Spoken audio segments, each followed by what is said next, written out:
بسم اللہ الرحمن الرحیم۔ افسوس بے شمار سہن ہائے گفتنی، خوف فساد خلق سے نہ گفتہ رہ گئیں۔ ابھی سیالکوٹ سانحے کی اطلاع ملی ہے۔ یہ جو افسوسناک اور اندوہناک واقعہ ہوا ہے، یہ ہر لحاظ سے قابل مذمت ہے، قابل مذمت ہے، قابل مذمت ہے۔ اس کو کوئی بھی گروہ، کوئی بھی مسلک، کوئی بھی فرقہ کسی بھی صورت، کسی بھی حالت میں جسٹیفائی نہیں کر سکتا، کیونکہ اسلام کا یہ مزاج ہی نہیں ہے۔ اور اسلام کے اندر تو قرآن پاک کی واضح آیت موجود ہے، من قتل نفسا بغیر نفس او فساد فی الارض فکأنما قتل الناس جميعا۔ جس نے ایک انسان کو بغیر وجہ کے قتل کیا، قتل عمد کیا، اس نے پورے انسانیت کو قتل کر دیا۔ اس نے ایک انسان کو نہیں بلکہ ساری انسانیت کو قتل کر دیا۔ اور یاد رہے سنا کے اندر جب ایک واقعہ پیش آیا تو وہاں سے سفارش آئی کہ یہ جو قاتل ہیں یہ بڑے اثر رسوخ والے ہیں، تو حضرت عمر نے کہا کہ پورا یمن، آدھا یمن بھی اس کے قتل میں ملوث ہوگا تو ان کو سب کو سزائے موت دے دینا۔ اور خود نبی کریم صلی اللہ علیہ وسلم نے ارشاد فرمایا، اللہ بھی ایک بندہ مومن یا ایک قتل کے بدلے میں اگر اس کے اندر پوری انسانیت بھی ملوث ہو تو سب کو سزا دے گا، اور اس کو کوئی پرواہ نہیں ہے کہ وہ کس قسم کے لوگ ہیں۔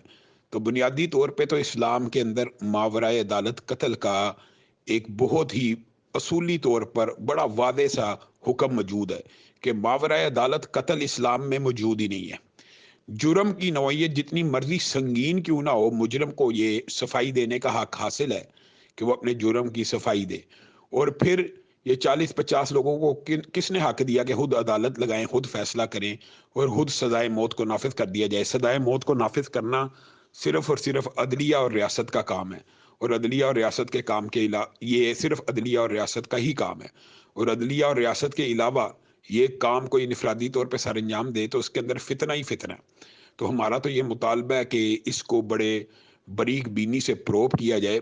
ابھی تک تو جو بھی معلومات آ رہی ہیں، فیکٹری ورکرز نے اپنے ایک مینیجر کو اس طرح قتل کیا، تو ہم تو یہ کہتے ہیں جتنے ورکر بھی ملوث ہیں، جتنے ورکر بھی ملوث ہیں، سب کو قرار واقعی سزا دی جائے۔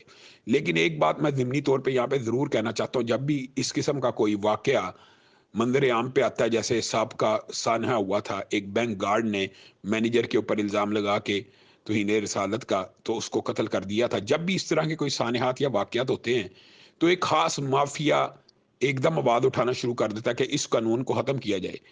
میں تو یہ کہتا ہوں کہ یہ عقل کے اندھوں کو الٹا نظر آتا ہے۔ اگر یہ قانون موجود نہ ہو تو آپ کو یہ اکا دکا واقعات نہیں، اس کے اندر ایک تسلسل نظر آئے گا۔ پھر تو لوگوں کو یہ پتا ہوگا کہ ہم اپنی شکایت لے کے کہاں جائیں۔ اب تو جتنے بھی واقعات ہوتے ہیں، اکا دکا ایسے واقعات ہوتے ہیں جو قابل مذمت ہی ہیں، لیکن جب بھی کوئی واقعہ ہوتا ہے قانون کا راستہ اختیار کیا جاتا ہے تو بہرحال قانون تو امید کا آخری دیا ہوتا ہے۔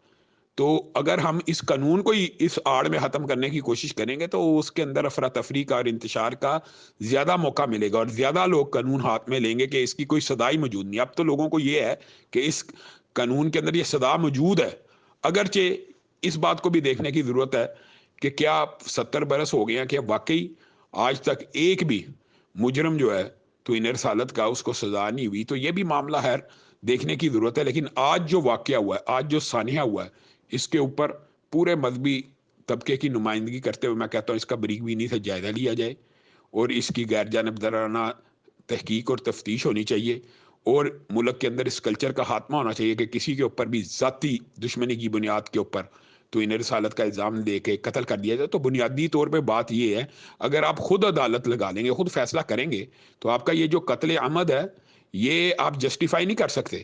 اگر آپ کو واقعی کوئی ایسی بات نظر آئی ہے، آپ قانون کا سہارا لیں، تو خود قانون میں ہاتھ لے لینا، خود قانون کو ہاتھ میں لے لینا، یہ کسی بھی قسم کو اس کو کوئی بھی ذی شعور بندہ جسٹیفائی نہیں کرتا۔ بلکہ ہمارا تو مطالبہ یہ ہے کہ یہ جن جن لوگوں نے یہ جو عناصر اس میں ملوث ہیں ان سب کو قرار واقعی سزا دی جائے، ان کے موبائل کا ڈاٹا لیا جائے۔ یہ پری پلانڈ ہے، یہ اچانک ہوا، یہ موب وائلنس ہے، یہ کس قسم کا حملہ ہے، یہ کس نوعیت کا حملہ ہے؟